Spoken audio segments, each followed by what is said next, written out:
दोस्तों नमस्कार। कैसे हैं आप लोग? कैसा चल रहा है सब? पढ़ाई लिखाई मौज मस्ती आपके रिश्ते नाते?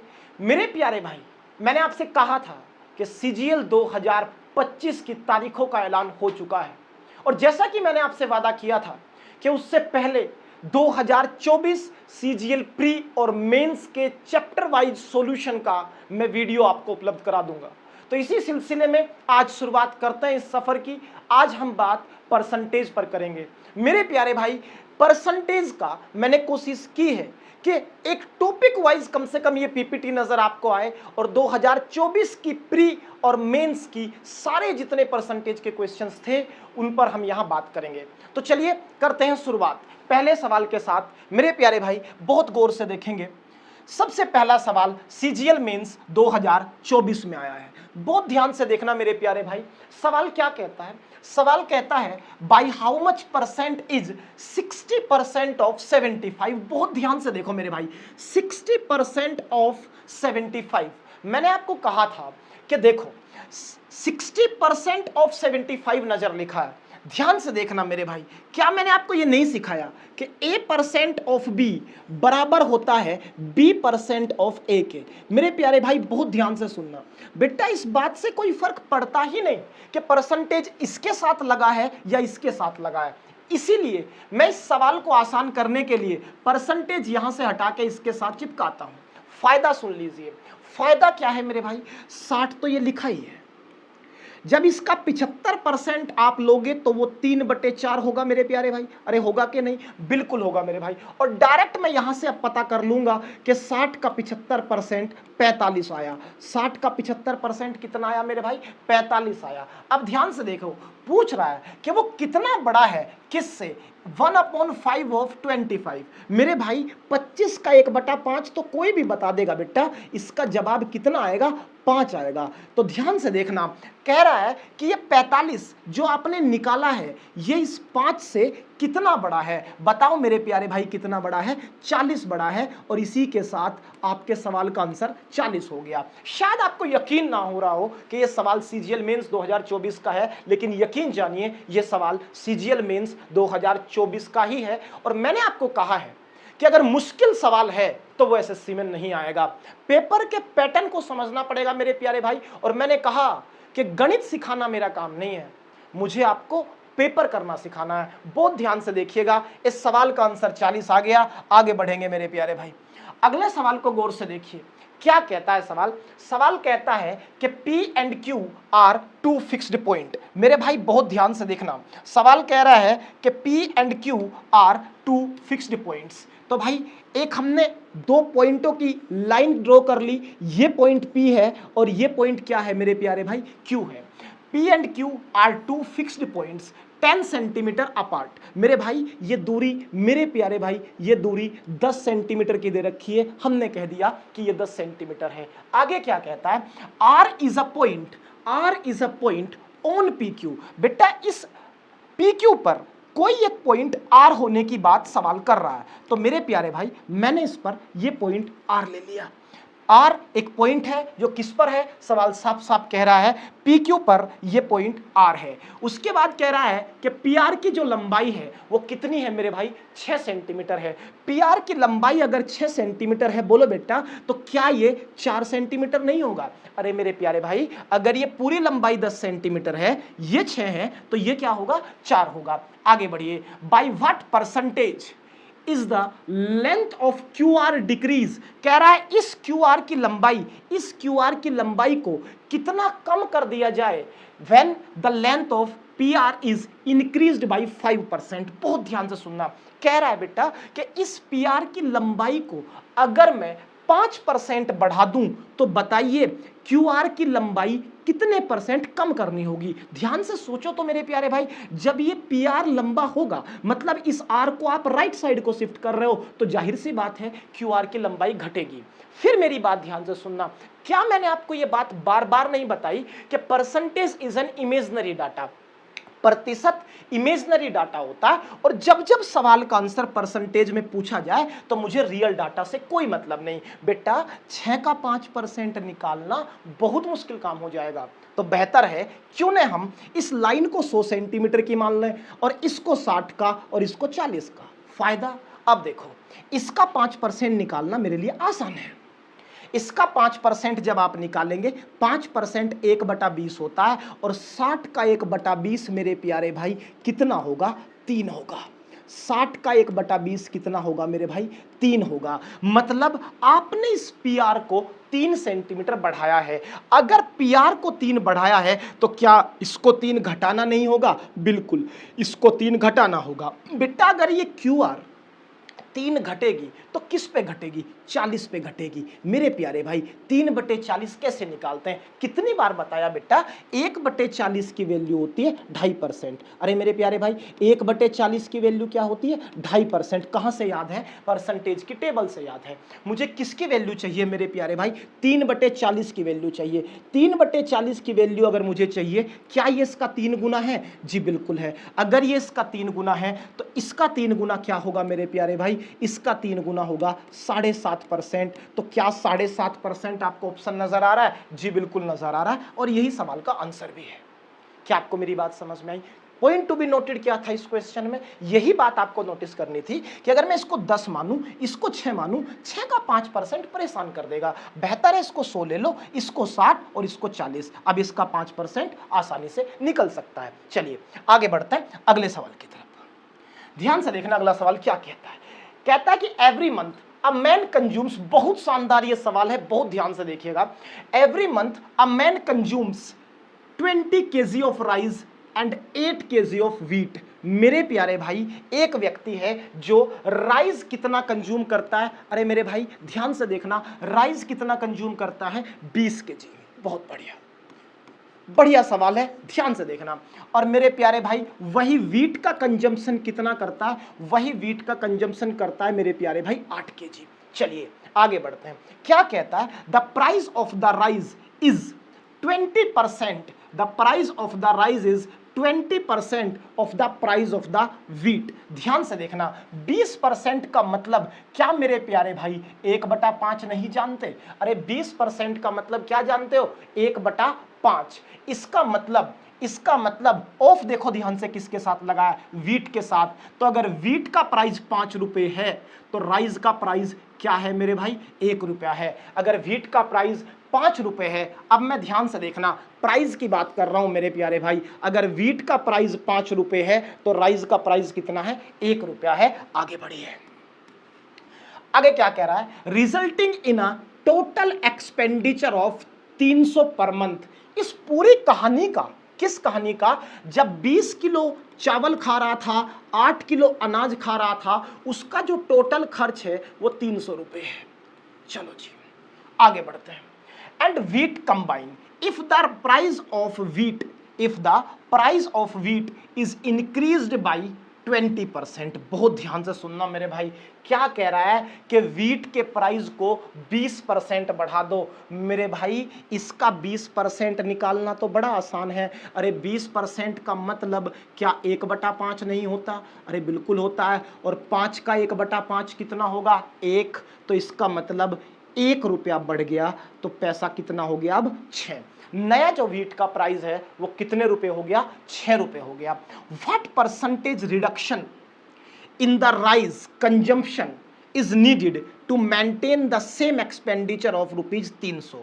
फिर मेरी बात ध्यान से सुन लेना, सवाल समझा देता हूं। सवाल में 3 बातें हैं मेरे भाई। पहला, 20 किलो एक व्यक्ति चावल खा रहा है, 8 किलो वो अनाज खा रहा है। चावल का जो दाम है अनाज के दाम का 20% है। तीसरी बात क्या कहता है? अनाज का दाम अगर 20% बढ़ेगा और खर्च को बदलाव नहीं करना है, खर्च क्या रखना है मेरे भाई? सेम रखना है, तो जाहिर सी बात है राइस की क्वांटिटी कम करनी होगी। तो पूछ रहा है राइस की क्वांटिटी को कितना कम किया जाए ताकि खर्च में कोई बदलाव ना हो। मेरी बात को ध्यान से सुनना, फिर मैं कह रहा हूं percentage is an imaginary data, और अगर सवाल का आंसर परसेंटेज में पूछा जाए तो रियल डाटा से मतलब नहीं होता। जरा आप सोचना तो मेरे प्यारे भाई, यहां 8 किलो अनाज अगर मैं उसका 5 रुपए किलो ही रेट मान लूं, बहुत ध्यान से सुनना, बहुत प्यार से समझाने की कोशिश कर रहा हूं मेरे भाई। 8 किलो अनाज अगर मैं इसी को रेट मान लूं तो क्या ये 40 रुपए का आ रहा था? 8 पंजे 40, बिल्कुल आ रहा था जी। और पहले अगर ये 1 रुपया ही इस चावल का रेट मांग लूं, 20 किलो चावल कितने का आ रहा था? 20 रुपए का। मेरे प्यारे भाई, क्यों मैं 300 को लेके चलूं? मुझे तो आंसर परसेंटेज में बताना है। मेरे हिसाब से तो इस परिवार का पुराना खर्चा 60 रुपए नजर आ रहा है। क्या आप मेरी बात समझ पा रहे हैं? फिर ध्यान से सुन लो, मैं क्या कह रहा हूं। 8 किलो अनाज था, 5 उसका रेट था, तो 8 पंजे अनाज कितने का आया? 40 रुपए का। ध्यान से देखो, 20 किलो वो परिवार चावल खा रहा है, यहां पे उसका रेट हमने 1 मान लिया, तो कितने का आ रहा है? 20 रुपए का। अब मुझे बताओ, क्या ये टोटल 60 रुपए का पड़ गया? जी बिल्कुल पड़ गया। इसी को फिक्स कर देते हैं, एक्सपेंडिचर ही तो फिक्स रखना है। मैंने 300 की जगह सवाल में 60 ले लिया, और मैं 60 ही पे काम करना चाहता हूं, क्योंकि आंसर मुझे परसेंटेज में बताना है, रियल डाटा में नहीं। अब जरा बताना, अगर 60 रुपए मुझे फिक्स करना है, अब नया खर्चा चावल का क्या है? क्योंकि चावल का दाम अब 6 रुपए हो गया है, तो अब चावल पे खर्च होने लगे हैं 48 रुपए। अब चावल पे खर्च होने लगे हैं 48 रुपए, और टोटल खर्चा अभी भी उसे 60 ही रुपए करना है। तो आप कहोगे सर ऐसा कर लेते हैं जी, 48 तो इसमें ही खर्च हो गए, वीट में ही, तो चावल में कितना खर्च होगा? चावल में खर्च होगा सिर्फ 12 रुपए। अरे चावल में कितना खर्च होगा? सिर्फ 12 रुपए, क्योंकि खर्च आज भी 60 ही रखना है। तो मेरे प्यारे भाई, अगर आज भी 12 रुपए चावल पर खर्च करना है, तो बताओ 1 रुपए के रेट से क्वांटिटी क्या यहां 12 केजी नहीं रखनी पड़ेगी? क्वांटिटी कितनी रखनी पड़ेगी? 12 केजी। अब मुझे बताओ कितनी क्वांटिटी घटी? 8 घटी। किस पे? 12 पे। बहुत ध्यान से मेरी बात को सुनना। कितनी क्वांटिटी घटी भाई? 8 घटी। किस पे? सॉरी 20 पे, क्योंकि ओरिजिनल क्वांटिटी क्या थी? 20 थी। तो ध्यान से देखना, 12 पे नहीं, हमें क्वांटिटी किस पे घटानी पड़ेगी भाई? 20 पे घटानी पड़ेगी। तो 8 का ये जो घाटा हुआ है मेरे भाई, ये 12 पे नहीं होगा, किस पे होगा? 20 पे। 1/20 होता है 5%, 8/20 कितना होगा मेरे भाई? 40%। सवाल का आंसर क्या आप जान पा रहे हैं? फिर एक बार ध्यान से सुन लीजिए, सवाल क्या कह रहा है। सवाल कह रहा था जी वीट 8 किलो, इसका जो दाम है 20% है चावल का, वीट का। वीट मैंने 5 ले लिया, चावल 1 ले लिया। आपका कहना बड़ा साफ है जी, हम 300 को लेके नहीं चलेंगे, 300 की बजाय किसको ले लेंगे? 60 को ले लेंगे, और उसी को एक्सपेंडिचर फिक्स कर देंगे। बहुत ध्यान से मेरी बात सुनना, बहुत प्यारा सवाल है, और इसी में भी ये बात ध्यान रखनी थी कि जब भी सवाल का आंसर परसेंटेज में पूछा जाए तो रियल डाटा से मुझे कोई मतलब नहीं होता है। आगे बढ़ते हैं मेरे प्यारे भाई, अगला सवाल देखिए। अगला सवाल क्या कह रहा है कि in a company all employees are getting equal wages. बहुत बढ़िया, सभी एम्प्लॉयज को इक्वल वेजेस मिलती है if the number of employees is increased by 20%। बहुत बढ़िया। And their wages per head are decreased by 18%। What is the percentage decrease in the total wages? मेरे प्यारे भाई, प्रोडक्ट बेस्ड मेथड का type second का question है, और मैंने आपको कई बार ये बात पढ़ाई भी है। चलिए इसका तो सीधा सॉल्यूशन कर देते हैं। आप कैसे? मुझे बताओ, एम्प्लॉयज कितने बढ़े? 20, लिख दो प्लस का 20। सैलरी वेजेस पर हेड कितनी घटी? 18, तो भाई माइनस का 18। एक्स प्लस वाई प्लस 20 गुणा -18 और डिवाइडेड बाई 100। आपका कहना है जी 20 पंजे 100, और 5 से इसको काटोगे तो ये आ जाएगा 3.6 बार।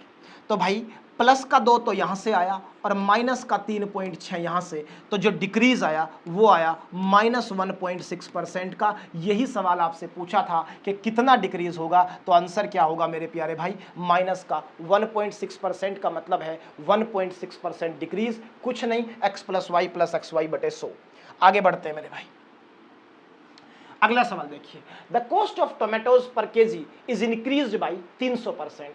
The housewife reduces her consumption of tomatoes by 70%। Consumption ये रहा। क्या कह रहा है? टोमेटोज का प्राइस 300% बढ़ा है, इसने कंजम्पशन को घटाया है। By what percent does her expenditure changes? फिर प्रोडक्ट बेस्ड मेथड टाइप 2 का सवाल है, डायरेक्ट सीधे उड़ा दो। कैसे? बताओ। टोमेटोज का प्राइस कितना बढ़ा है? कॉस्ट कितना बढ़ा है? 300, लिख दो। उसके बाद आपका कहना है जी प्राइस अगर 300 बढ़ा है तो यहां कंजम्पशन कितना घटा है? 70, तो माइनस का 70। घटा है तो माइनस, और बढ़ा है तो प्लस। तो 300 को हमने प्लस इसलिए लिया क्योंकि वो इंक्रीज हो रहा था और कंजम्पशन डिक्रीज हो रहा था, -70। एक्स प्लस वाई प्लस 300 गुणा -70 बटे 100, आंसर आ गया। 0 से 0 काट देंगे मेरे भाई, 300 में से 70 जाएगा तो कितना बचेगा, 230। और यहां आप देखेंगे तो ये आएगा -210, तो आंसर प्लस का 20% आया। तो ध्यान से देखना, इंक्रीज ऑफ 20% कहाँ है, ये रहा इंक्रीज ऑफ 20%। और इतना ही आपको करना था, फ्री का नंबर है। ये भी सवाल आपके सीजीएल प्री 2024 में पूछा गया है। अगला देखेंगे मेरे प्यारे भाई, क्या कह रहा है सवाल। 2 years ago the population of a town was, एक डाटा गिवन है, बड़ा भारी भरकम सा डाटा है।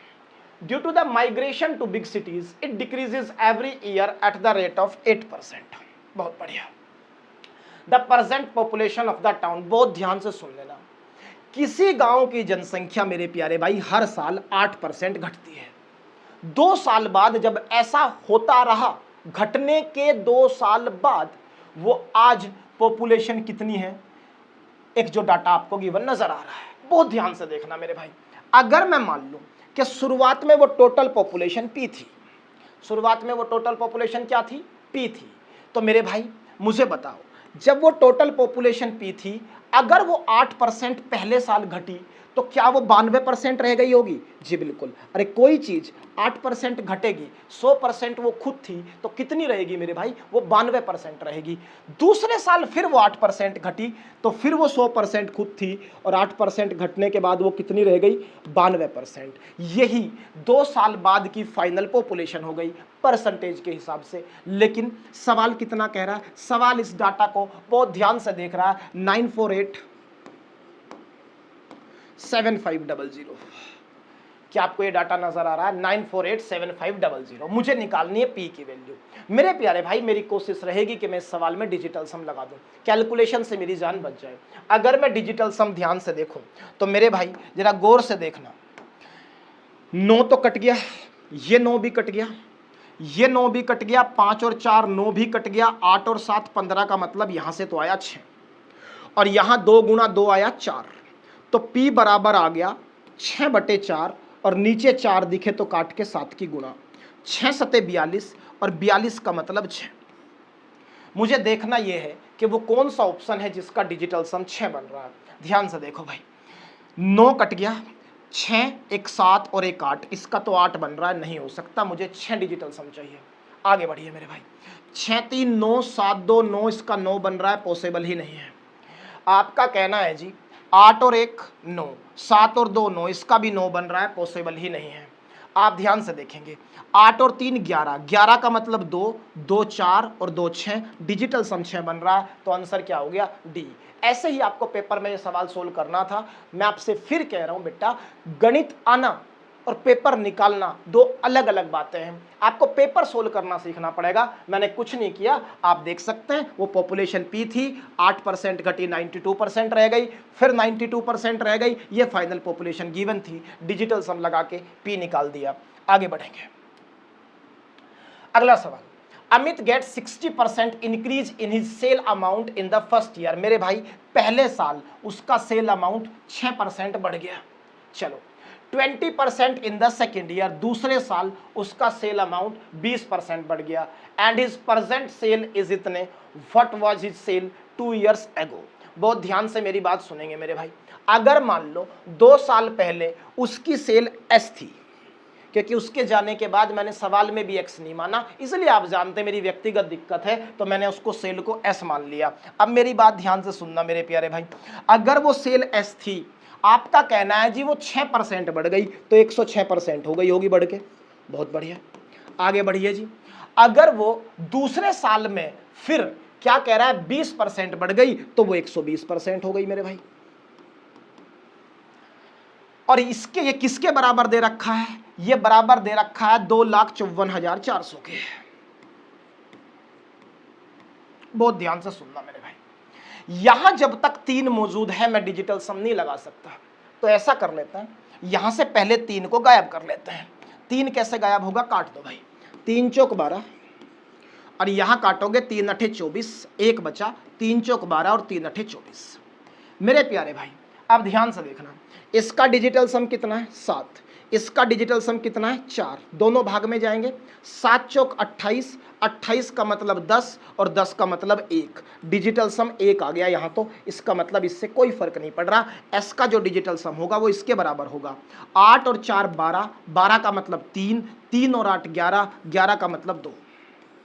आप देख लो कौन से ऑप्शन में डिजिटल सम 2 बन रहा है, साफ साफ यहाँ 2 नजर आ रहा है, यहाँ तो 9 है 2 चाहिए, यहाँ 5 है 2 चाहिए, यहाँ 6 है 2 चाहिए, आपके सवाल का आंसर। इससे ज्यादा आपको दिमाग लगाने की जरूरत इसमें नहीं है। सीजीएल मेंस 2024 का ये भी सवाल था। आगे बढ़िए मेरे भाई, अगला सवाल सीजीएल प्री 2024 का है और क्या कहता है कि a number is first increased by 12%, पहले उसको आपने 12% बढ़ाया, फिर आपने उसको 23% बढ़ाया, the number so obtained is now decreased by 34%, अब उसे आपने 34% कम कर दिया। What is the net increase or decrease percentage in the original number. मेरे प्यारे भाई मैंने सक्सेसिव में आपको 3 तरीके सिखा रखे हैं और ये कौन सा तरीका है, ये टाइप 3 है। ध्यान से देखना, जहां तीनों डाटा बिल्कुल अलग अलग नजर आते हैं और इसे लगाने का तरीका भी मैं आपको सिखा चुका हूं। क्या कह रहा है, पहले साल 12% बढ़ा है तो +12 लिख दो, क्या लिख दिया मेरे भाई +12। दूसरे साल कितना बढ़ा है मेरे प्यारे भाई 23% बढ़ा है तो बेटा इसे +23 लिख दो, बहुत बढ़िया। तीसरे साल मेरे प्यारे भाई घटा है, कितना घटा है 34%, क्योंकि घटा है तो -34 लिखो। क्या आपको मेरी बात समझ में आ रही है। सबसे पहले जो डाटा लिखा है बढ़ा है तो प्लस, घटा है तो माइनस हमने लिख दिया। अब मैंने आपको पहला स्टेप सिखाया, इन तीनों को जोड़ो, 23 में 12 जोड़ोगे तो 35 आएगा, 35 में से 34 घटाओगे तो प्लस का 1 आएगा। बोलो जी क्या कह रहे हैं आप, 23 में 12 जोड़ा, 23 और 10 33 और 2 35, उसके बाद आप उसमें से 34 घटा रहे हैं तो प्लस का क्या आ गया मेरे प्यारे भाई 1 आ गया। दूसरा स्टेप ध्यान से सुनना, मैंने आपको क्या सिखा रखा है, मैंने सिखा रखा है दूसरे स्टेप में 2 को पकड़ के गुणा करो, 12 गुणा 23 क्या होगा, 12 3 36, 12 दूनी 24 और 3 27, प्लस का इन दोनों की गुणा कर दी। अब इन दोनों की गुणा करो, 23 चौका 92, 23 3 69, 69 10 79 में से 1 गया 78, माइनस का, फिर इन दोनों की पकड़ के गुणा करो, कितना आएगा 12 चौक 48, 12 3 36 और 4 40, किसका माइनस का। अब ध्यान से देखना, इन तीनों को जोड़ के किससे भाग करेंगे 100 से भाग करेंगे। कैसे, बहुत ध्यान से मेरी बात सुनिए, इन तीनों को जब आप जोड़ेंगे तो सबसे पहले प्लस प्लस वाले जुड़ जाएंगे, कितना होगा भाई 8 और 2 10, ये आ गया 8 और 1 9 और 7 और 4 11, इसमें से घटाओगे 276, घटा दो मेरे भाई। जब इसमें से घटाओगे तो 6 और 4 10, 8 में से 7 1 गया और 11 में से 2 गया 9, इसका मतलब ये माइनस का आएगा क्योंकि माइनस वाला हिस्सा बड़ा है, तो -914 अपोन में 100, सेकंड स्टेप पूरा। तीसरा स्टेप हमने क्या सीखा था कि इन तीनों की गुणा करेंगे। देखो 2 की गुणा तो यहाँ है ही, उसमें डायरेक्ट 12 की गुणा और कर दीजिए तो रिजल्ट तो प्लस इंटू माइनस माइनस आएगा। और 12 दूनी 24, 12 अट्ठे 96 और 2 98, 12 सते 84 और 9, 84 और 10 94 में से 2 गए 92, और किससे भाग होगा मेरे भाई 10,000 से भाग होगा, ये आप जानते हैं। इसका मतलब ये आया +1, ये आया -9.14 और ये कितना आएगा मेरे भाई माइनस का 0.9284। ये आपके सामने डाटा आ गया, आपको अप्रोक्सीमेट आंसर बताना है नियरेस्ट टू एन इंटीजर। बहुत ध्यान से सुनना मेरे भाई, अगर मैं इन दोनों को जोड़ूं तो क्या होगा भाई, आपका कहना है जी जब इन दोनों को जोड़ोगे क्योंकि नियरेस्ट इंटीजर चाहिए, तो 4 और 2 6, 9 और 1 10, 1 कैरी और 9 और 1 10, माइनस का 10.06 आया और प्लस का 1 है, और 10 इसमें से 10 में से 1 घटेगा तो कितना बचेगा माइनस का 9, मतलब 9% डिक्रीज सवाल का आंसर होगा। और जब भी 3 साल का सक्सेसिव आपको डायरेक्ट लगाना है तो आप इसी तरीके से लगाएंगे, तो सवाल का आंसर हो गया 9% डिक्रीज। आगे बढ़ेंगे मेरे प्यारे भाई, अगला सवाल देखिए, Ravi salary was increase by 50%, बहुत बढ़िया, पहले उसे आपने 50% बढ़ा दिया। After some time his new salary was also increase by 50%, find his gain percentage of his salary. मेरे भाई बड़ा आसान है, मैंने आपको कहा ये 2 साल का सक्सेसिव है और इसको डायरेक्ट लगाना सिखाता हूं, ध्यान से देखना। 50 गुणा 50 बताओ कितना होता है, 2500। अरे 50 गुणा 50 कितना होता है? 2500। यहां से आखिरी की 2 डिजिट चुरा लो। आखिरी की 2 डिजिट कितनी हुई? 00 और एक पॉइंट लगा दो। मेरी बात समझ पा रहे हो? कुछ मत करिए, 50 और 50 की गुणा करिए, कितना हुआ? 2500। आखिरी की 2 डिजिट चुरा लो और एक डेसिमल लगा दो। ध्यान रखना ये कैरी बच गया आगे के लिए। आगे चलो, इन दोनों को जोड़ो, 50 और 50 100 और 25 पीछे से कैरी था तो कितना आ गया? 125। किसका? प्लस का। इसका मतलब 125% इंक्रीज और यही सवाल का आंसर है। मेरे प्यारे भाई फिर मेरी बात ध्यान से सुनना। क्या इस सवाल में मैंने कोई फॉर्मूला लगाया? यह सवाल सीजीएल प्री 2024 का है। आपको हमेशा पेपर करना सीखना है, गणित सीखने से काम नहीं चलेगा। बहुत ध्यान से मेरी बात सुनेंगे और आगे बढ़िए। The price of an item is increased twice successively. The final price is 2295. ये फाइनल प्राइस है। Initial price was ₹1000। बहुत बढ़िया। इनिशियल प्राइस कितना है जी? 1000। फाइनल प्राइस है 2 बार बढ़ने के बाद कितना? 2295। आगे बढ़ो। The percentage increment in the second time was twice the percentage increment in the first time. बहुत ध्यान से सुनना मेरे भाई मेरी बात। किसी आइटम का प्राइस 1000 था, 2 बार सक्सेसिवली बढ़ने के बाद 2295 हुआ। लेकिन ये जो सक्सेसिवली बढ़ रहा है इसमें खासियत कह रहा है, ये कह रहा है जी अगर वो पहली बार में P बढ़ा, P% बढ़ा, तो दूसरी बार में इसका दुगना बढ़ा, 2P%। बहुत बढ़िया। अगर पहले साल में वो P% बढ़ा है तो सवाल कह रहा है कि the percentage increment in the second year was twice of the first. तो अगर पहले साल P% बढ़ा तो दूसरे साल कितना बढ़ा मेरे भाई? 2P% बढ़ा। कह रहा है बताओ वो दूसरे साल कितना बढ़ा। मेरे भाई बहुत ध्यान से सुनना, मैं इस सवाल में पेन नहीं उठाऊंगा क्योंकि एसएससी ने सवाल के साथ मजाक किया है। बहुत ध्यान से देखना। कह रहा है दूसरे साल बताओ वो कितना बढ़ा। इसका मतलब मुझे 2P की वैल्यू चाहिए और अगर मुझे 2P की वैल्यू चाहिए तो आंसर क्या होगा? इवन नंबर होगा। और इवन नंबर आपको नजर आ रहा है कौन सा? 70। ना तो ये इवन नंबर है, ना ये इवन नंबर है, ना ये इवन नंबर है। मेरे प्यारे भाई अगर कोई चीज दुगना होने के बाद आंसर दे रही है इसका मतलब आंसर 2 से कटेगा, आंसर इवन होगा। इतनी सी बात अगर आप सोच लेते तो बात खत्म हो जाती। आगे बढ़ते हैं और इतना सा ही दिमाग आपको इसमें लगाना था। चलिए भाई नेक्स्ट क्वेश्चन आपका क्या है?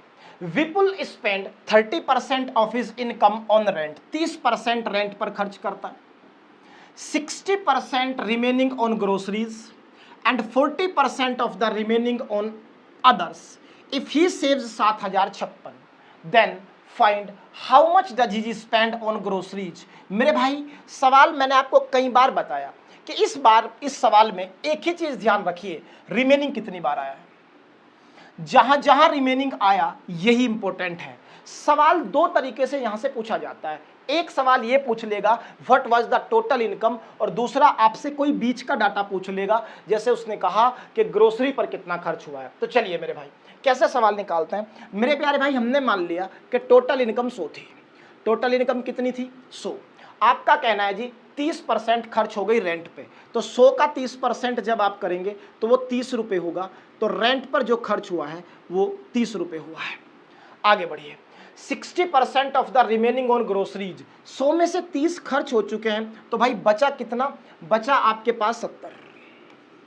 बचा आपके पास कितना? 70। अब इसमें से भी 60% खर्च करने की बात है।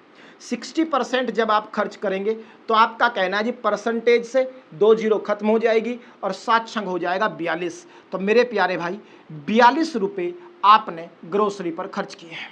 42 रुपये किस पर खर्च किए? ग्रोसरी पर। अब आपकी जेब में कितने बचे हैं? 42 और 8 50 और 20 70। तो आपकी जेब में अब पैसा जो बचा है वो 28 रुपये बचा है। आगे क्या कह रहा है? 40% ऑफ द रिमेनिंग, इसका भी 40%। जब इसका 40% निकालोगे, बहुत ध्यान से देखना, जब आप इसका 40% निकालोगे तो 40% का मतलब 0.4 भी कहा जा सकता है और 0.4 की गुणा इसमें होगी तो 4 अठे 32, 4 दूनी 8 और 3 11, 11.2 रुपये खर्च हो गए अदर्स पर। अब आपकी जेब में कितना बचा है? इसमें से सीधा आप 12 घटाएंगे तो 28 में से 10 गया 18, 16.8 बचा मेरे भाई। कितना बचा? 16.8। 16.8 की वैल्यू सवाल ने दे रखी है कितनी? आपको दे रखी है 7056। 16.8 की वैल्यू है 7056 और आपसे पूछा है कि 42 की वैल्यू बताओ, ग्रोसरी पर खर्च होने वाली वैल्यू बताओ। तो यहां से एक की वैल्यू होगी 7056 अपॉन 16.8 और वैल्यू किसकी चाहिए? 42 की, तो गुणा में हो जाएगा 42। अल्टीमेटली मेरे पास ये कैलकुलेशन आ गई। ध्यान से देखना, 7056 अपॉन 16.8 और गुणा 42। एक तरीका यह है कि मैं कैलकुलेशन करूं, दूसरा तरीका यह है कि अगर मैं डिजिटल सम देखूं तो इसका आ रहा है 3 3 6 और 2 8, इसका आ रहा है 2, इसका कितना आ रहा है भाई? 7 और 1 8 और 6 14 का 5 और 4 9 और इसका आ रहा है 6 और 3 9, 8 और 2 10 और 2 12 का मतलब 3।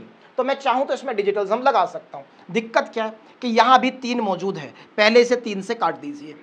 3 पंजे 15, एक बचा और 3 छंग 18 और ये भी 3 से कट गया 14 बार।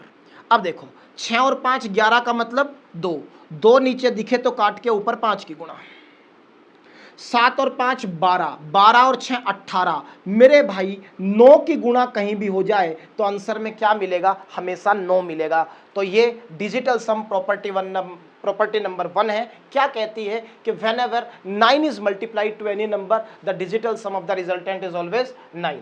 अब ध्यान से देखना, 8 और 1 9 तो कट गया, 3 3 6 और 2 8 आ रहा है, डिजिटल सम 9 चाहिए। 5 3 8 और 1 9 कट गया, 2 आ रहा है, मुझे 9 चाहिए। 7 और 1 8 और 6 14 और 4 18 का मतलब 9 आ रहा है, आंसर हो सकता है। 6 और 3 9 कट गया, 8 और 10 और 2 12 का मतलब 3 है, आंसर नहीं हो सकता। तो हमने कैलकुलेशन नहीं की, डिजिटल सम लगा के आंसर टिक कर दिया। इसी बार का सीजीएल प्री 2024 का सवाल है। आगे बढ़ते हैं।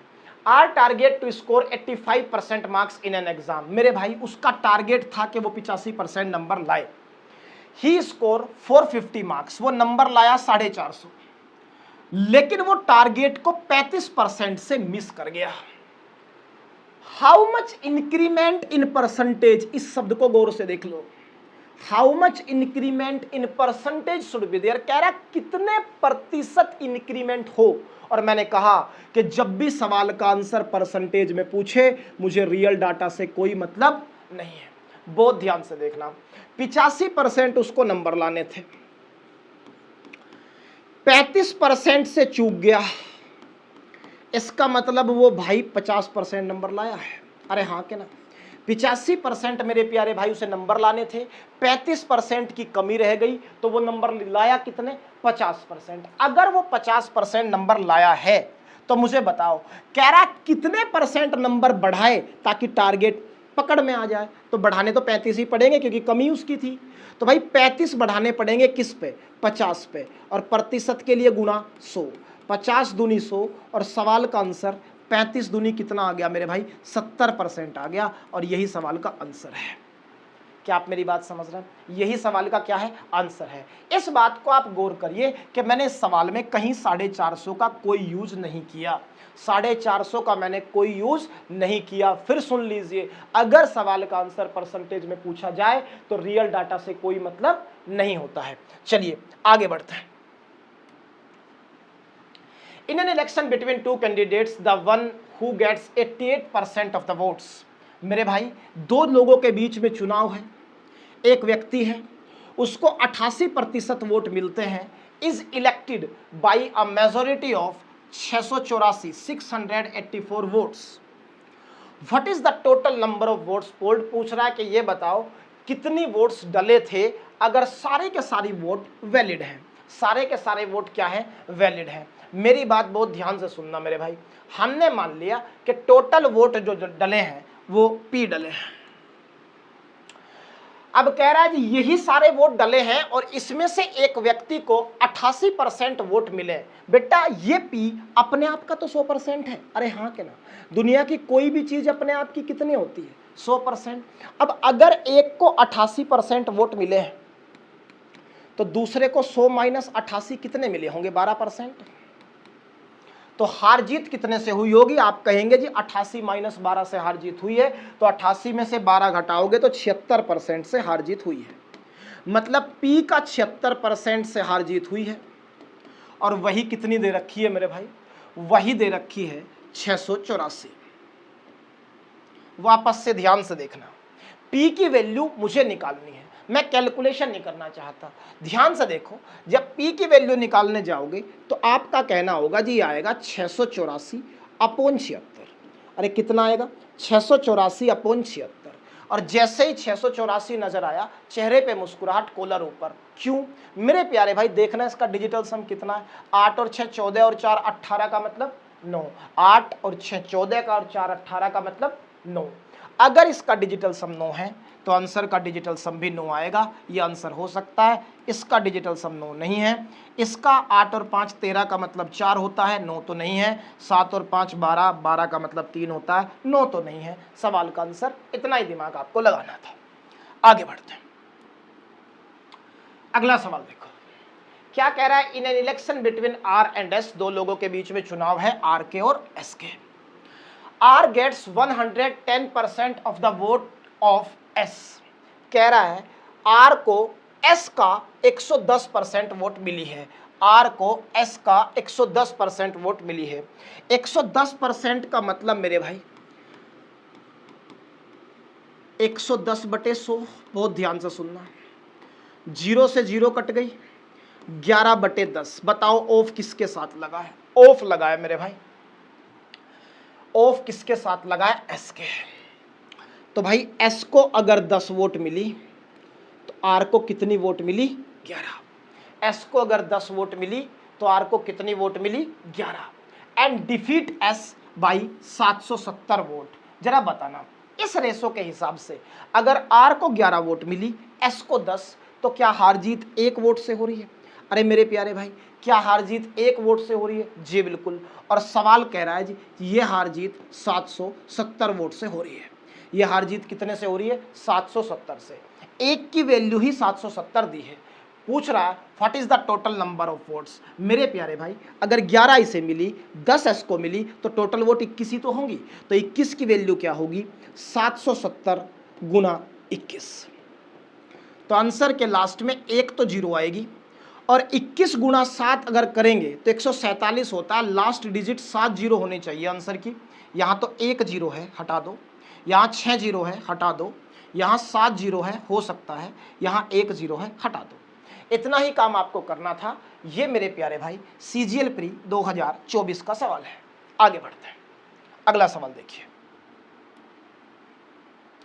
इन an election between Sunita and Mamata, 85% of the voter cast their votes. दो लोगों के बीच में चुनाव है, एक सुनीता के बीच में चुनाव है और एक ममता के। 85% of the voters cast their vote but 2% of the votes were invalid. 2% vote invalid हो गए। If Sunita got 64,974 votes, Sunita के वोट आपको बता दिए, which is 78% of the valid votes, then find out the total number of votes enrolled in the election. बहुत ध्यान से सुनना मेरे प्यारे भाई, हमने मान लिया कि टोटल वोट्स पी थे। टोटल वोट्स कितने थे? पी। प्यारे भाई 85% लोग ने तो बेटा वोट ही नहीं डाला। 85% लोगों ने वोट डाला है, 15% ने नहीं डाला। तो भाई पी अपने आप का 100% है, लेकिन वोट डालने गए सिर्फ 85% लोग। वोट डालने सिर्फ कितने गए? 85% लोग वोट डालने गए। आगे क्या कह रहा है? 2% इनवैलिड हो गए। अगर 2% इनवैलिड हो गए तो वैलिड वोट हुए होंगे 98%। अरे 2% इनवैलिड तो वैलिड कितने? 98%। If Sunita got 78% of valid vote, Sunita को वैलिड वोट का कितना मिला? यही तो सारे वैलिड वोट हैं। इनका 78% किसको मिल गया है? सुनीता को मिल गया है। और सवाल कह रहा है कि सुनीता को जो वोट मिला है वो मिला है 64974। अब मुझे सिर्फ पी की वैल्यू पता करनी है। बहुत ध्यान से देखना भाई, अगर मुझे ज्यादा दिमाग लगाना ना हो तो जरा मेरी बात को ध्यान से सुनना मेरे भाई। क्या इसमें कहीं 3 मौजूद है? नहीं। इसमें 3 है? नहीं। इसमें 3 है? जी बिल्कुल। सबसे पहले 3 से डिवाइड कर लो, 26 × 78, इसे भी 3 से काट दो, 3 दूनी 6, 3 एकम 3, 3 छंग 18, 1 बचा, 3 पंजे 15 और 3 अठे 24। क्यों मैंने 3 से काट दिया? जब तक डिनोमिनेटर में 3 था तब तक डिजिटल सम लगाना पॉसिबल नहीं था। अगर डिनोमिनेटर में 3, 6 या 9 का मल्टीपल होता है तो हम डिजिटल सम नहीं लगा सकते। अब मुझे p की वैल्यू चाहिए मेरे भाई। p की वैल्यू अगर निकालोगे तो बताओ, इसका डिजिटल सम 8 और 5 13 का मतलब 4, 9 कट गया कितना 8, 6 और 2 8, और इसका डिजिटल सम अगर आप देखें तो 8 और 1 9 कट गया, 6 5 11 का मतलब 2, 2 और 2 4। अब ध्यान से देखना, 8 चौक 32, 32 का मतलब 5, 5 अठे 40 का मतलब 4, तो P बराबर आया 4/4। नीचे 4 दिखे तो काट के 7 की गुणा, 7 चौक 28, 28 का मतलब 8 और 2 10, और 10 का मतलब 1। ध्यान से देखना डिजिटल सम 1 कहाँ है। यहाँ तो 5 2 7 और 1 8 है, हटा दो। यहाँ 1 है, हो सकता है। 6 5 11 और 1 12 का मतलब 3 है, नहीं हो सकता। यहाँ 9 है, नहीं हो सकता। इतना ही दिमाग आपको इस सवाल में लगाना था, इससे ज़्यादा दिमाग लगाने की ज़रूरत नहीं है। आगे बढ़िए। चलो भाई देखो अगला सवाल क्या कहता है। सीजीएल प्री 2024 का सवाल है। सवाल कहता है in an election between 2 candidates P and Q, P got 78% of the total valid votes. P को कुल वैलिड वोट्स का 78% मिला। टोटल नंबर ऑफ वोट्स आपको गिवन है, और क्या कहता है what was the number of valid votes that Q got if 10% of the voters did not cast their vote and 15% of the votes polled were declared invalid। मेरी बात ध्यान से सुनना मेरे भाई। टोटल नंबर ऑफ वोट्स दे रखे हैं। सवाल कह रहा है जी 10% लोगों ने तो वोट ही नहीं डाला और 15% वोट इनवैलिड हो गए। अगर P को वैलिड वोट का 78% मिला तो बताओ Q को कितने वोट मिले। सवाल ये जानना चाहता है। बहुत ध्यान से सुनना भाई। टोटल नंबर ऑफ वोट्स आपको पता है 75,600 है, गुणा 600 नहीं है भाई, 4 जीरो है। चलिए क्या कहता है 10% लोगों ने वोट नहीं डाला, तो इसका मतलब 90% लोगों ने वोट डाला है। बहुत बढ़िया। उसके बाद कहता है 15% इनवैलिड हो गए, तो फिर वैलिड वोट कितने हुए मेरे भाई 85%। क्या ये वैलिड वोट आ गए? बहुत ध्यान से सुनना। क्या ये डाटा वैलिड वोट का आ गया? जी बिल्कुल आ गया भाई। ये टोटल वोट था, 10% लोगों ने नहीं डाला, 90% ने डाला होगा, उसके बाद 15% खराब हो गए, तो 85% सही हुए होंगे। अब इस वैलिड वोट में से P को मिलते हैं मेरे भाई 78%। इस वैलिड वोट में से P को कितने मिलते हैं मेरे भाई 78%। अगर मैं 100 में से घटा दूं तो जरा बताना मुझे, क्या Q को 22% मिलेंगे? अरे क्या Q को 22% मिलेंगे? और सवाल यही जानना चाहता है कि Q को कितने वोट मिले हैं। तो Q को मिले हैं मेरे भाई 22%, तो इसका 22% और निकाल दो। अगर मैं गौर से देखूं तो इस ऑप्शन में 7 और 2 9, 4 3 7 और 2 9, दोनों जगह डिजिट सेम ही नजर आ रहे हैं, तो डिजिटल सम तो नहीं लग पाएगा। सबका लास्ट डिजिट क्या नजर आ रहा है मेरे भाई? सेम नजर आ रहा है। चलो थोड़ा सा मेहनत कर लेते हैं। कैसे? परसेंटेज का मतलब मेरे प्यारे भाई 2 जीरो कैंसिल हो जाएगी। आपका कहना है जी बिल्कुल हो जाएगी। इस परसेंटेज से 2 जीरो उड़ा दो, इस परसेंटेज से भी 2 जीरो उड़ा दो। अब ध्यान से देखना मेरे भाई, आपका कहना है जी इस परसेंटेज से 1 जीरो ये खत्म हो जाएगी और ये हो जाएगा 75.6। ये हो जाएगा 75.6। इसमें गुणा हम किसकी करना चाहते हैं मेरे भाई? इसमें हम गुणा करना चाहते हैं 9 की, इसमें हम गुणा करना चाहते हैं 85 की, और इसमें गुणा करना चाहते हैं हम 22 की। बहुत ध्यान से देखना है मेरे भाई।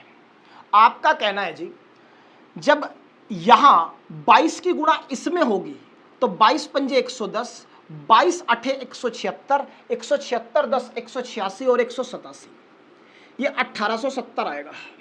और ध्यान से देखो बेटा, इस जीरो से ये 1 अंक का पॉइंट खत्म हो जाएगा। अब जो कहानी बची वो सिर्फ इतनी बची, 756 गुणा 9 और गुणा कितना 187।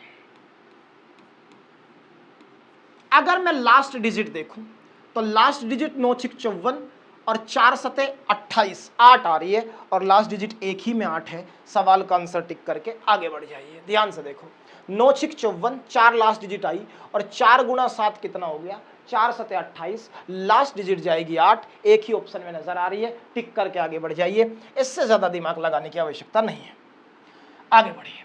इन an election between two candidates P received 42% of the valid votes. P को वैलिड वोट्स का कितना मिला, 42% मिला। Q वोन बाई इतने वोट्स, Q इतने वोट से जीत गया। 20% of the people did not cast their vote, 20% लोगों ने वोट ही नहीं डाला। 10% of the vote cast were found invalid, 10% vote खराब भी हो गए। What is the total number of registered vote, ये आपको जानना चाहता है मेरे भाई। बड़ा आसान सा सवाल है। कैसे? मान लेते हैं कि टोटल वोट मेरे भाई 100 थे। अरे टोटल वोट कितने थे मेरे भाई, 100 थे। आपका कहना है जी बिल्कुल मान लिया।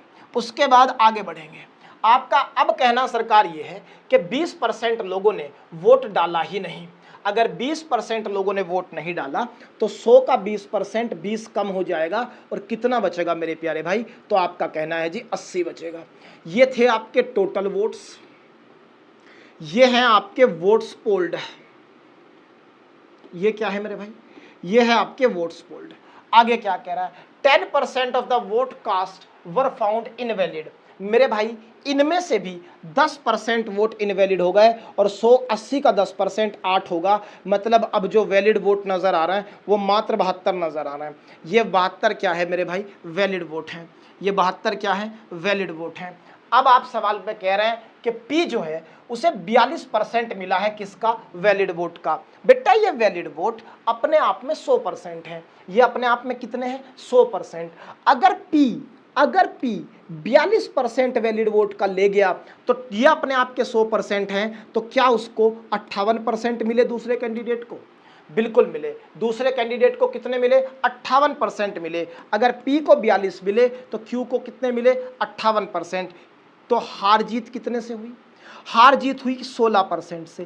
किसका 16%, 72 का। अरे किसका 16%, 72 का। तो हार जीत जो हुई है अभी के लिए आप देख पा रहे हैं कि वो 72 के 16% से हुई है। लेकिन सवाल कह रहा है जी हार जीत जो हुई है वो कितने वोटों से हुई है, 45,360 वोट से हुई है। हार जीत कितने वोटों से हुई है, 45,360। अब आपको सिर्फ 100% की वैल्यू चाहिए।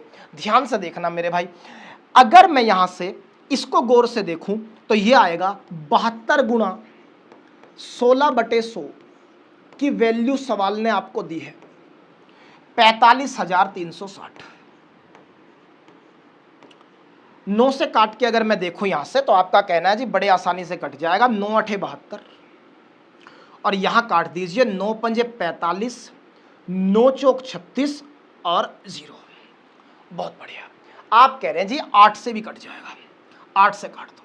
8 छंग 48, कितना बचा, 2 बचा, 8 तिये 24, 630 बार। बहुत बढ़िया। अब आपका कहना है जी ये जो तस्वीर बनती नजर आ रही है, अब ये सवाल यहां से एक की वैल्यू आ जाएगी 630 गुणा 100 अपॉन 16।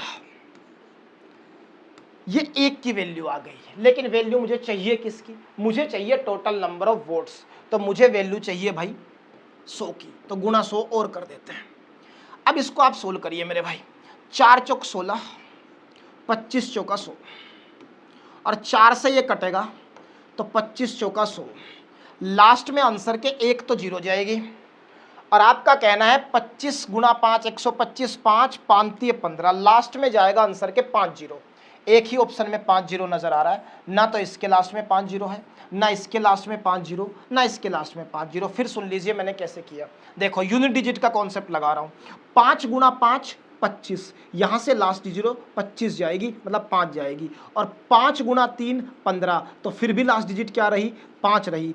एक 0 आंसर के लास्ट में और उससे पहले 5 एक ही जगह नजर आ रहा था, सवाल का आंसर हो गया। इससे ज्यादा दिमाग आपको इसमें लगाने की जरूरत नहीं है। आगे बढ़ते हैं मेरे प्यारे भाई। अगला सवाल देखिए। 2 candidate contested in an election, 80% of the voter cast their votes. 80% लोगों ने मेरे भाई वोट दिया, out of which 5% of the polled votes were invalid. 5% जो है मेरे प्यारे भाई इनवैलिड हो गए। जीतने वाला जो कैंडिडेट है, the winning candidate got 70% of the valid votes and won by a majority of 36,480 votes. Find out the total number of votes. मेरे प्यारे भाई पिछले वाला बिल्कुल हूबहू वही सवाल है, सिर्फ डाटा बदला है। देखिए कैसे निकालते हैं। अब आप अगर थोड़ा सा गौर करेंगे, यहां ध्यान से देखेंगे भाई, टोटल नंबर ऑफ वोट्स हमने 100 मान लिए। आपने कहा जी बिल्कुल सही है, ये आपके टोटल वोट्स हो गए। आगे बढ़ो जी, कितने लोगों ने वोट डाला है? आपने कहा जी मात्र 80% लोगों ने वोट डाला है। तो मेरे प्यारे भाई 100 का 80% 80 हुआ, तो ये हो गया वोट्स पोल्ड। ये क्या हो गया मेरे भाई? ये हो गया वोट्स पोल्ड। फिर आप कह रहे हैं जी इसमें से भी 5% लोगों ने इनवैलिड वोट हो गए। तो अगर 5% की बात करूं मेरे भाई, किसी का 5% निकालने का मतलब है 1/20, और 80 का 1/20 होगा 4। तो 4 वोट इनवैलिड हो गए, तो वैलिड वोट कितने बचे? 76। ये आपका वैलिड वोट आ गया, ये आपका वैलिड वोट आ गया। बहुत बढ़िया, आगे चलिए। मेरे प्यारे भाई क्या कहता है कि जो जीतने वाला कैंडिडेट है उसको वैलिड वोट का 70% मिला। कितना मिला? 70%। ये अपने आप में 100% रहे होंगे। अगर विनर को 70% मिला है तो लूजर को क्या 30 मिला होगा? आप कहेंगे जी बिल्कुल। तो हार जीत कितने से हुई? हार जीत हुई 40% से। अरे किससे हार जीत हुई? 40% से। 40% किसका मेरे भाई? 76 का। 40% किसका मेरे भाई? 76 का। तो भाई 76 का 40% की वैल्यू सवाल ने आपको क्या दे रखी है? सवाल ने आपको दे रखी है 36,480, और आपको अब 100 की वैल्यू चाहिए। तो ध्यान से देखो मेरे भाई, अगर मैं इसमें यहां अब डिजिटल सम का यूज करूं, क्योंकि इसमें 3 नहीं बन पा रहा है तो बात थोड़ी सी आसान लगती है। तो भाई इस परसेंटेज के लिए अपोन में 100 आ जाएगा। बहुत बढ़िया। तो यहां से जो रिक्वायर्ड वैल्यू आएगी, एक की वैल्यू यहां से क्या आएगी? 36,480।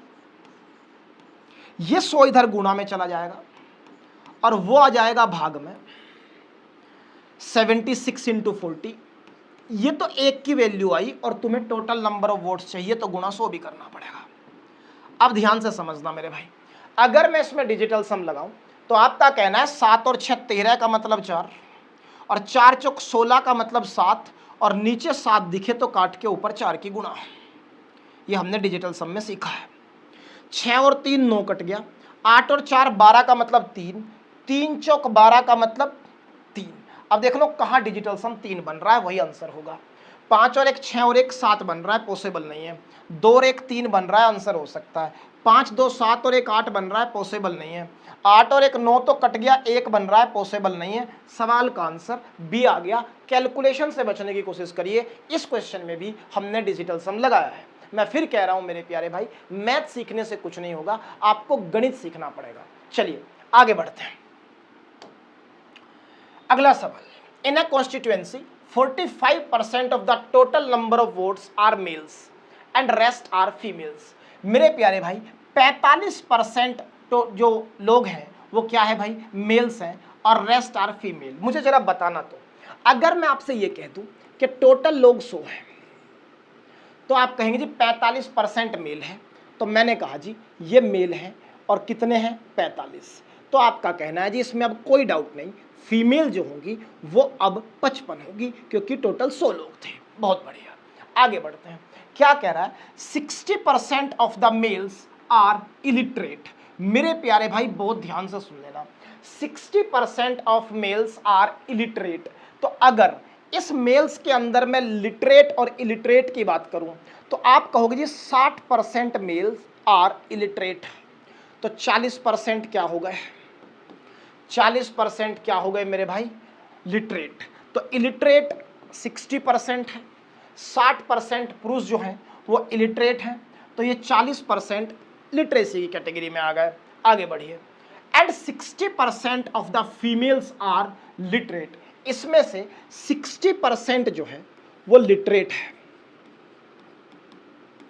तो आपका कहना है जी इलिटरेट हो गए यहां 40%। बहुत बढ़िया, आगे बढ़िए।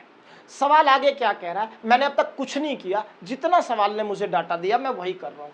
आगे क्या कह रहा है, then by what percent is the number of illiterate female more than that of literate male. तो भाई सबसे पहले लिटरेट मेल पता करो कितने हैं। लिटरेट मेल पता है जी 40% है 45 के।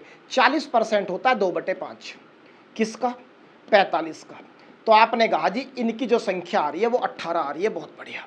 तो लिटरेट मेल जो है वो 18 है। और क्या चाहिए, इलिटरेट फीमेल।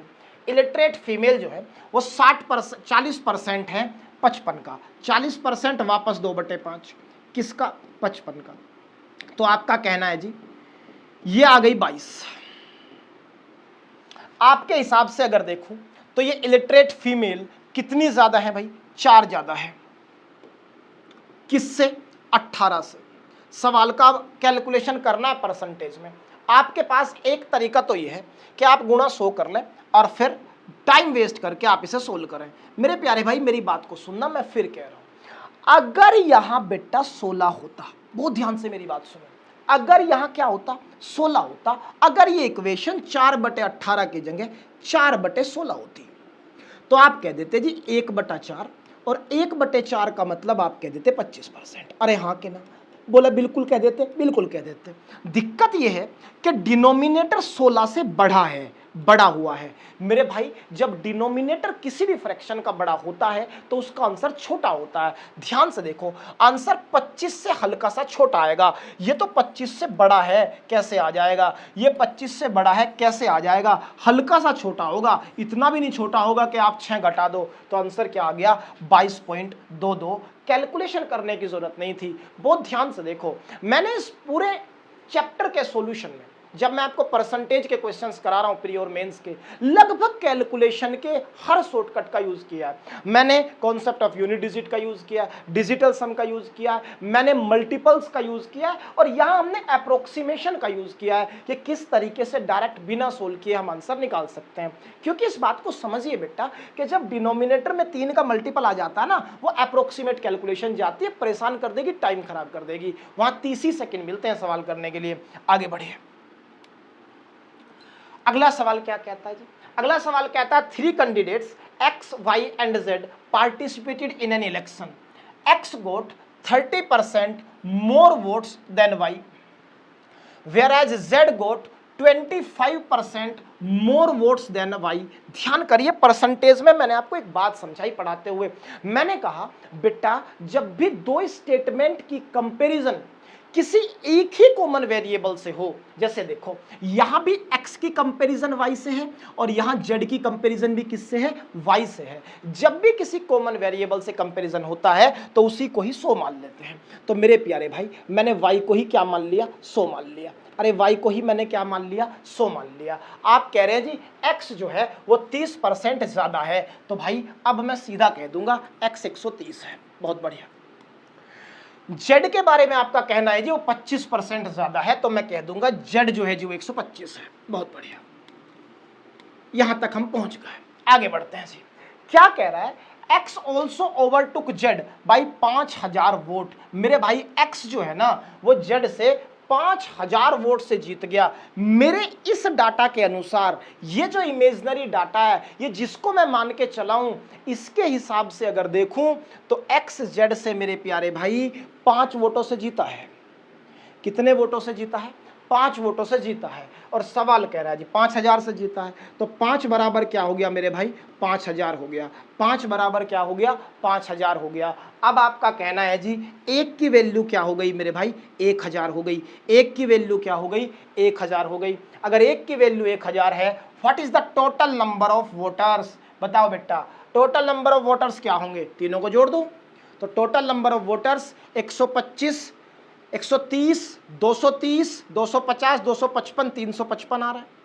अरे टोटल नंबर ऑफ वोटर्स कितने आ रहे हैं 355, तो 355 की वैल्यू क्या होगी, 355 के पीछे 3 जीरो चिपका दो, सवाल का आंसर। इससे आसान सवाल और क्या ही होगा। और ये सवाल सीजीएल प्री 2024 में ही आया हुआ है। आगे बढ़े मेरे प्यारे भाई, यहां तक कोई दिक्कत मुझे नहीं लगता कि दिक्कत होनी चाहिए। आगे बढ़ते हैं, अगला सवाल गौर से देखेंगे।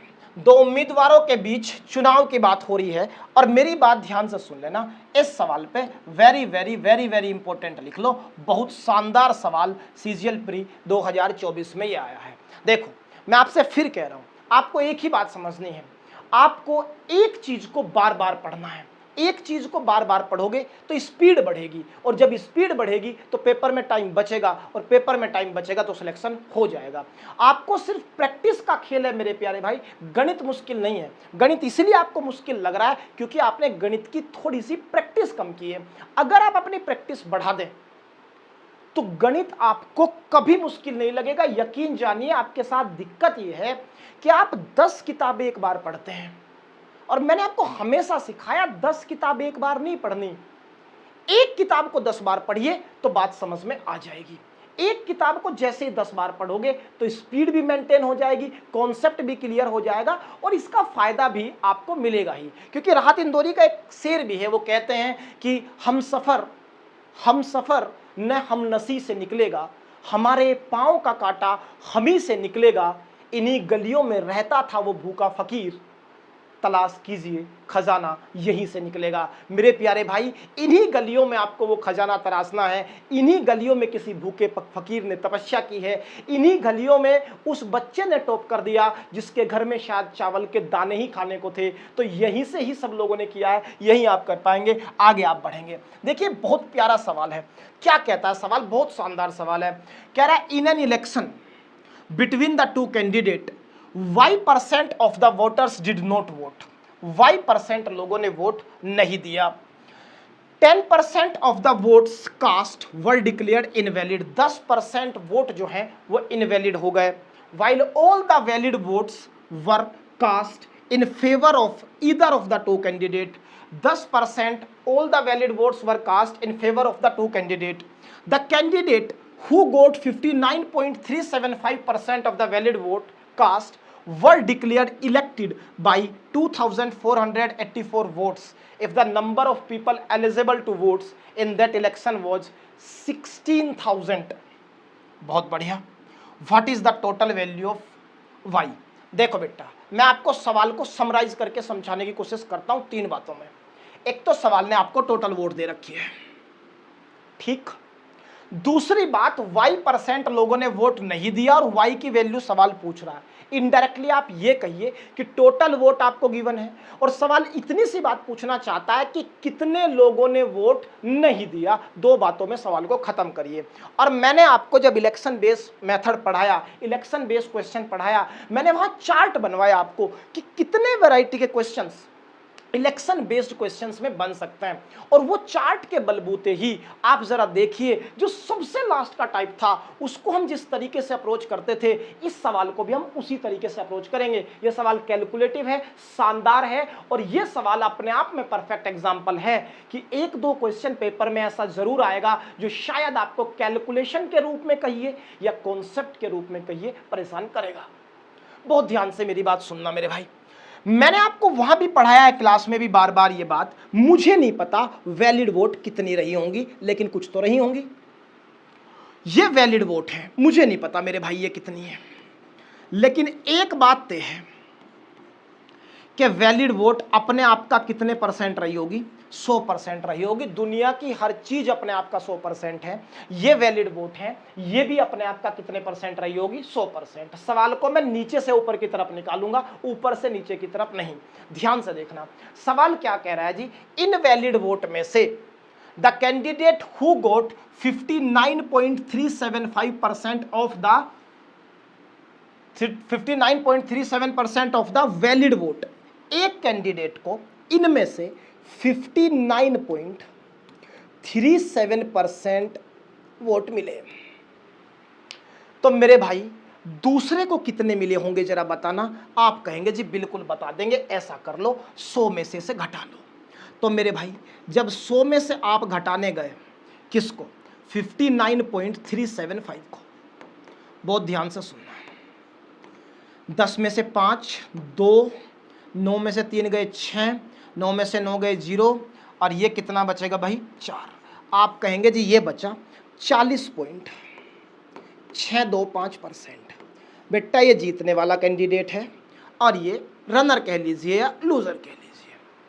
फिर मेरी बात सुन लीजिए, मैंने कहा वैलिड वोट कुछ होंगे, वो अपने आप का 100% होंगे। सवाल कह रहा है इन्हीं वैलिड वोट का जीतने वाले को 59.375 मिले तो हारने वाले को 100 में से घटा दिया 40.625 मिले होंगे। अगर मैं आपसे ये पूछूं कि हार जीत का अंतर कितना है, आप कहेंगे जी बिल्कुल बता देंगे। कैसे बता देंगे? आप कहेंगे जी इनका अंतर ले लो। जब आप इनका अंतर लेने जाओगे तो आपका कहना है जी 5 - 5 0। इधर देखोगे 7 - 2 5। इधर देखोगे 7 और 6 13, 8 और 5 में से 4 गया 1। इनका अंतर आया 18.75%। अरे कितना आया? 18.75%। मेरे साथ एक बार परसेंटेज की टेबल में चलना और जरा मुझे बताना 18.75% निकालना है मुझे। क्या मैंने आपको नहीं पढ़ाया मेरे प्यारे भाई कि 6.25% कितना होता है? अरे 6.25% क्या 1/15 होता है? बोलो हाँ कि ना। आप कहेंगे जी बिल्कुल 1/15 होता है 6.25%। क्या ये इसका 3 गुना आपको नजर आ रहा है? बहुत ध्यान से देखना। क्या ये आपको इसका 3 गुना नजर आ रहा है? आप कहेंगे जी बिल्कुल नजर आ रहा है। तो मेरे भाई ऐसी स्थिति में इसका मतलब ये जो वैल्यू इसकी नजर आई, हमने क्या किया भाई 6.25%, मतलब हम कह रहे हैं 6 सही 1/4।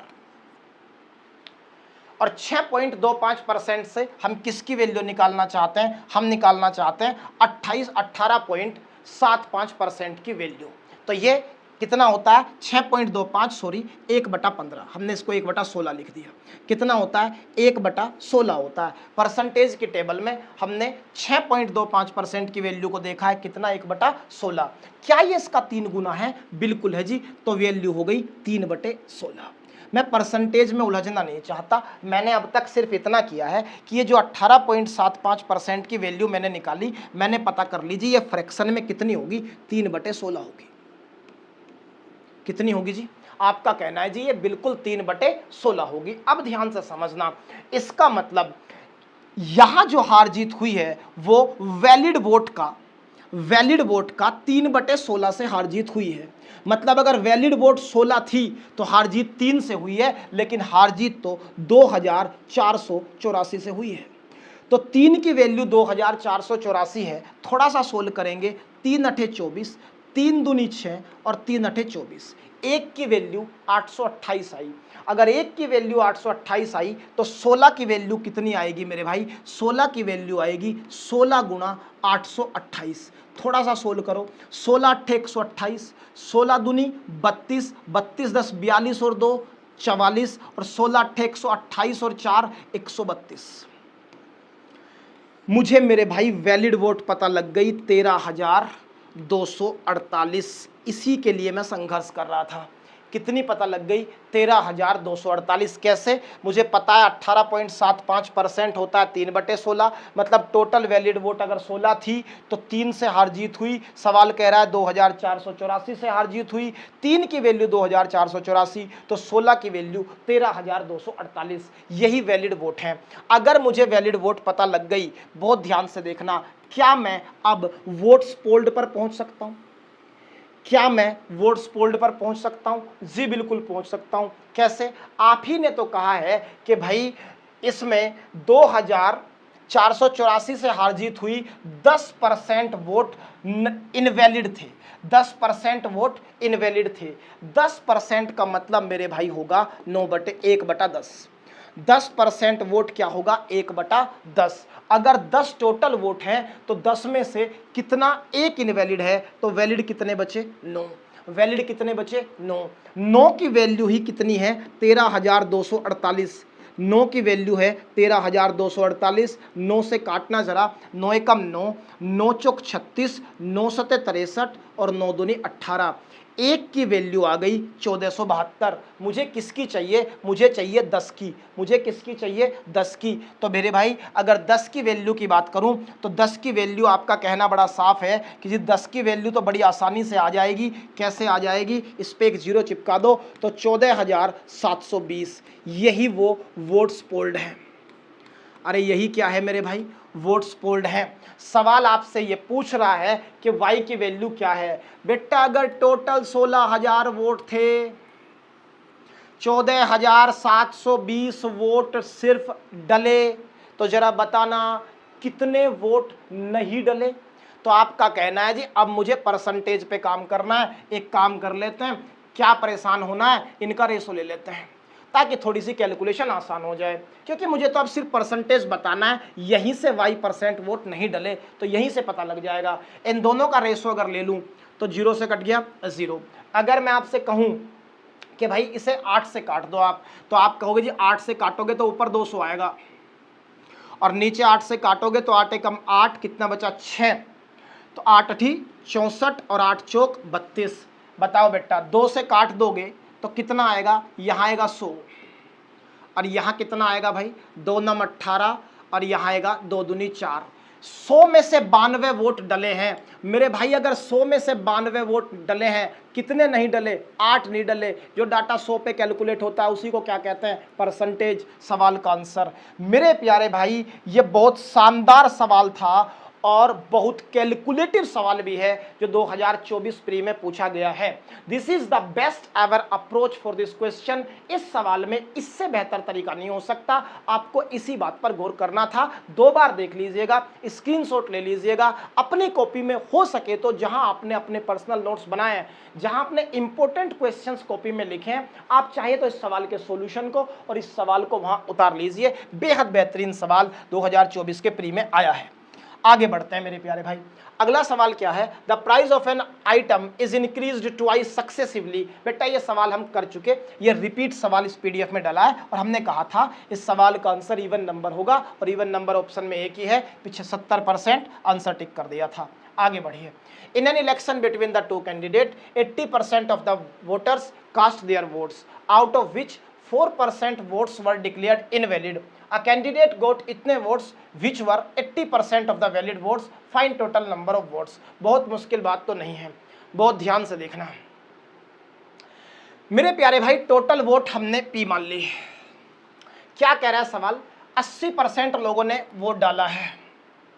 तो आपका कहना है जी अच्छा इसमें कुछ मिसप्रिंट हो गया है, इस सवाल को आप छोड़ दीजिए क्योंकि इसमें ऊपर दूसरा सवाल है शायद और नीचे दूसरा। अच्छा सवाल दोनों सेम ही है लेकिन दोनों जगह इंग्लिश आ गया, हिंदी नहीं आया, फिर निकाल देते हैं। देखो ध्यान से भाई, 80% लोगों ने वोट डाला है तो पी का 80% लोगों ने वोट डाला है। बहुत बढ़िया, आगे बढ़ो मेरे भाई। आगे क्या कह रहा है? आउट ऑफ विच 4% इनवैलिड है। तो भाई 96% वैलिड रहे होंगे। अरे 4% इनवैलिड है तो वैलिड कितने रहे होंगे? आपका कहना है जी 96 रहे होंगे। बहुत बढ़िया। एक कैंडिडेट है जिसको इनवैलिड वोट का 80% मिला है। मेरे प्यारे भाई ये सारे वैलिड वोट हैं, इनका भी कितने वोट परसेंट मिला? 80%। तो इनका भी उसको 80% वोट मिला। ये उस कैंडिडेट को वोट मिले हैं परसेंटेज के हिसाब से। सवाल क्या कह रहा है? सवाल कह रहा है कि उस कैंडिडेट को 15,360 वोट मिले हैं। कितने मिले हैं? 15,360। 15,360।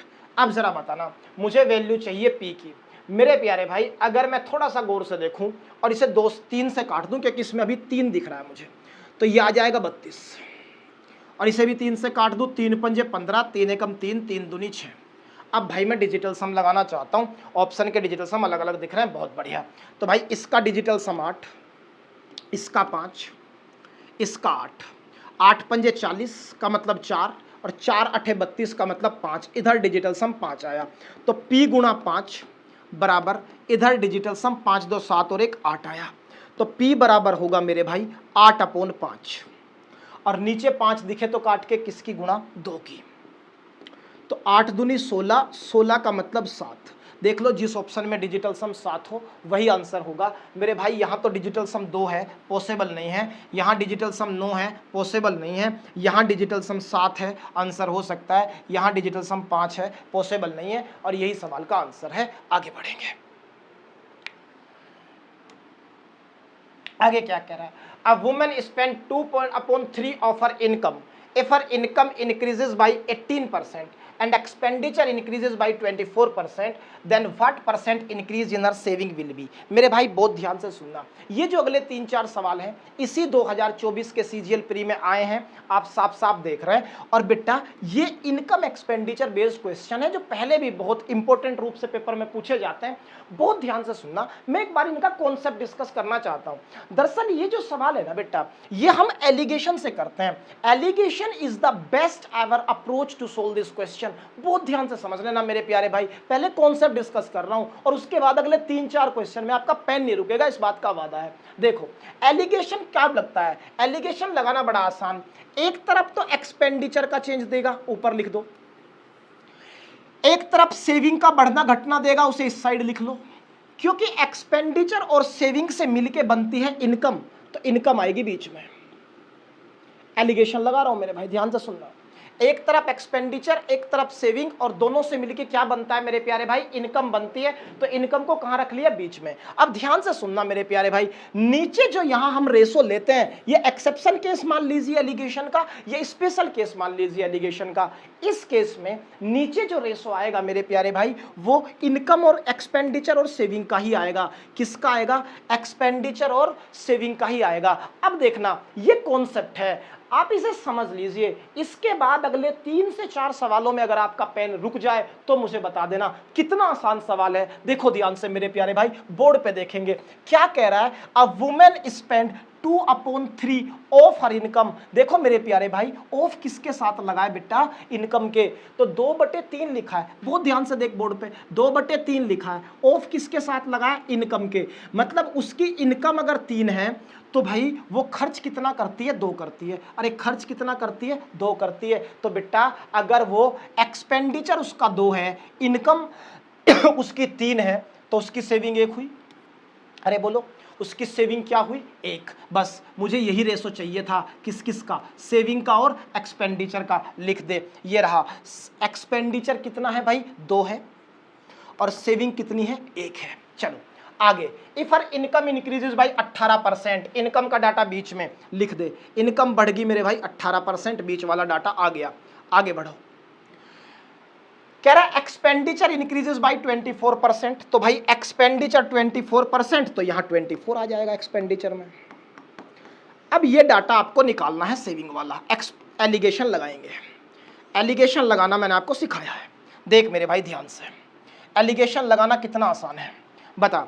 24 माइनस 18 कितना होता है, 6। मतलब 1 की वैल्यू 6 है, तो कितने की गुणा हो रही है, 6 की।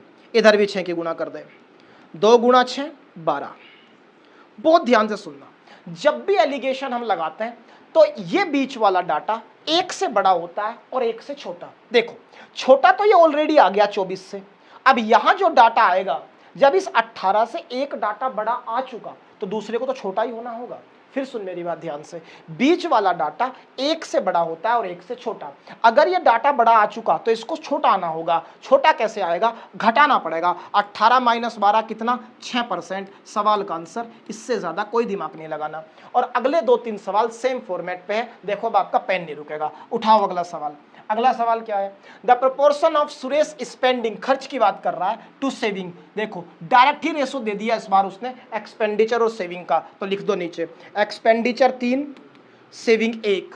आगे क्या कह रहा है, उसकी जो सैलरी है, इनकम है, वो 25% बढ़ गई। बीच में लिख दे 25%, क्योंकि मेरे प्यारे भाई उसकी इनकम 25% बढ़ी है, तो बीच में हम 25% लिखते हैं। इसके बाद आप क्या कह रहे हैं मेरे प्यारे भाई, कि उसका सेविंग जो बढ़ा है वो 10% बढ़ा है। बेटा 10% यहाँ आएगा सेविंग के डाटा पे। ये सेविंग का डाटा, ये इनकम का डाटा, एक्सपेंडिचर का यहाँ आएगा। निकाल दो, एलिगेशन लगा दो। इससे ज़्यादा इसमें परेशान होने की क्या बात है, मुझे बताओ। 25 माइनस 10 कितना होता है, 15। बेटा 3 की वैल्यू क्या दिख रही है, अरे मेरे प्यारे भाई 3 की वैल्यू क्या दिख रही है, 15। तो 1 की वैल्यू 5, इधर 1 की वैल्यू 5, तो इधर भी 1 की वैल्यू क्या आएगी, 5। अब देखो बड़ा आया कि छोटा आया, छोटा आया तो इसको बड़ा होना होगा। तो भाई 25 में 5 जोड़ दो, कितना हुआ, 30%। सवाल का आंसर, इससे ज़्यादा आपको कोई दिमाग लगाने की ज़रूरत नहीं है, और यही आपके सवाल का आंसर है। बहुत आसान सा सवाल, ये भी सीजीएल प्री 2024 में है। थोड़ा सा और आगे बढ़ते हैं मेरे प्यारे भाई, अगला सवाल देखना ध्यान से। क्या कह रहा है कि राम की इनकम, देखो बिल्कुल आसान है, राम की इनकम, राम्स इनकम इज 2.5%। अरे मेरे प्यारे भाई 2.5%, याद कर परसेंटेज की टेबल, फिर याद कर परसेंटेज की टेबल, क्या होता है बेटा 1/40। क्या कह रहा है, मोर देन शाम, देन किसके साथ लगाए बाबू, शाम के, तो डिनोमिनेटर हो गया शाम, मोर है 40 पे 1 बढ़ाओगे तो कितना होगा 41, ये किसकी इनकम होगी बेटा, राम की। चलो राम की इनकम 41 आ गई, शाम की 40, अभी तक तो हमें इतना ही पता लगा है। बाई व्हाट परसेंटेज इज शाम income less than Ram income, इससे आसान सवाल 21वीं शताब्दी में नहीं बना मेरे भाई। बाई व्हाट परसेंटेज इज शाम income less than Ram income, बता इस बार देन किसके साथ लगा है मेरे प्यारे भाई, राम के साथ, तो डिनोमिनेटर में तो आएगा इस बार राम, जिसके साथ देन लगा है वही डिनोमिनेटर में आता है। कंपैरिजन किससे है, शाम की इनकम से। शाम की इनकम कितनी है 40, आपको बताना है 40/41, मोर लिखा है लेस लिखा है, लेस लिखा है मेरे भाई, मुझे लेस बताना है, तो जरा बताना मुझे 40 से 41 कितना कम है, आपका कहना जी 1 कम है, मुझे वैल्यू चाहिए 1/41 की। फिर सुनो किससे कंपैरिजन हो रहा है, आप कहेंगे देन लगा है राम के साथ, तो इस बार राम की इनकम डिनोमिनेटर में आएगी, जिसके साथ देन लगा हो उसी की इनकम डिनोमिनेटर में आएगी। आ गई, कितनी लेस है, 1 लेस है, तो 1/41 आ गया मेरे भाई, क्या आ गया मेरे भाई 1/41। इसकी परसेंटेज वैल्यू निकालनी है, टाइम खराब नहीं किया करते, अप्रोक्सीमेशन लगाओ। अगर ये 1/40 होता, आंसर 2.5 आता, अरे बोलो हाँ के ना, डिनोमिनेटर हल्का सा बड़ा है तो हल्का सा आंसर 2.5 से छोटा जाएगा, ये तो बहुत छोटा है, ये तो बड़ा है, ये भी बड़ा है, हल्का सा छोटा 2.5 से, 2.5 से 2.43, इतना ही आपको दिमाग लगाना था, इससे ज़्यादा सोचने की जरूरत नहीं है।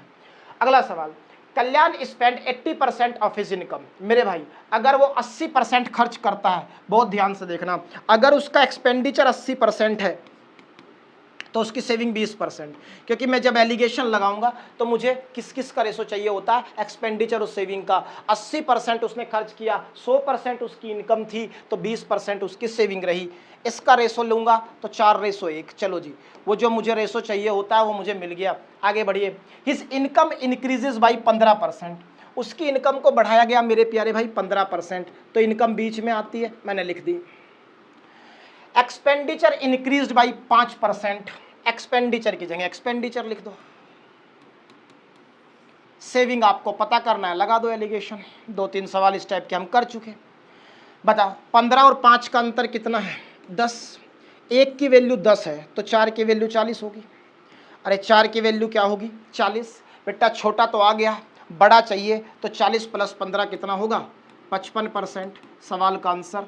इससे ज़्यादा इसमें कोई दिमाग लगाने की ज़रूरत नहीं है। आगे बढ़ते हैं मेरे भाई।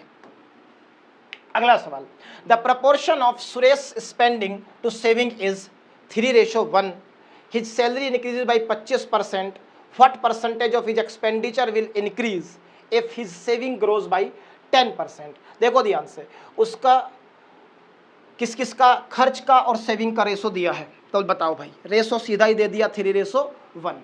आपका कहना है भाई उसकी सैलरी 25% बढ़ी है, इनकम 25% बढ़ी है, बीच में आएगी, बहुत बढ़िया।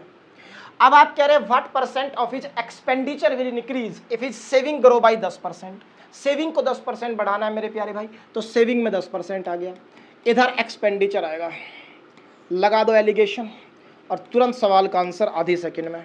बताओ बेटा 25 - 10 कितना 15, अगर 3 की वैल्यू 15 तो कितने की गुणा हुई 5 की, तो इसमें भी किसकी गुणा होगी मेरे भाई 5 की। अब अगर यहाँ 5 है, छोटा आ चुका है, बड़ा चाहिए, 25 + 5, अरे 25 + 5 कितना हो गया मेरे भाई 30%, सवाल का आंसर। बताओ, कई सवाल सेम फॉर्मेट में, हर शिफ्ट में बार बार सेम सवाल रिपीट हो रहा है, और इसका कॉन्सेप्ट भी हमने देख लिया और इसका सॉल्यूशन भी हम देख ही रहे हैं। आगे बढ़िए, क्या कह रहा है Rohini buys a Bluetooth headphone set for ₹21,700 from a wholesale shop and marks at ₹2,000। बेटा ये गलती से प्रॉफिट लॉस का सवाल है, गलती से टाइपिस्ट ने से परसेंटेज में डाल दिया, कोई बात नहीं, इसको हम प्रॉफिट लॉस में ही करेंगे, अभी से छोड़ दीजिए। आगे बढ़िए, a person earns ₹16,000 per month, spend 18% of his income and save the remaining amount. If his income increases by 20% and expenditure by 10%, बिल्कुल सेम सवाल है, what percentage increase in saving, मुझे बताओ बेटा। खर्च कितना किया है उसने 80%। लो जी, एक्सपेंडिचर पे लिख दिया हमने 80%, तो सेविंग रही होगी 20%। इसका चाहिए होता है मुझे रेशो, ले लो जी, रेशो आया 4:1। बहुत बढ़िया, आगे बढ़ो। क्या कह रहा है, इफ इज इनकम इंक्रीजेज भाई 20%, इनकम तो बीच में आती है, लिख दो जी, इनकम बढ़ गई मेरे भाई 20%, बीच में लिख दिया। आगे क्या कह रहा है, एक्सपेंडिचर इंक्रीजेज बाई 10%, बेटा इधर 10 एक्सपेंडिचर लिख दो, कितना आया 10%। बहुत बढ़िया, लगा दो एलिगेशन, सेविंग आ जाएगी।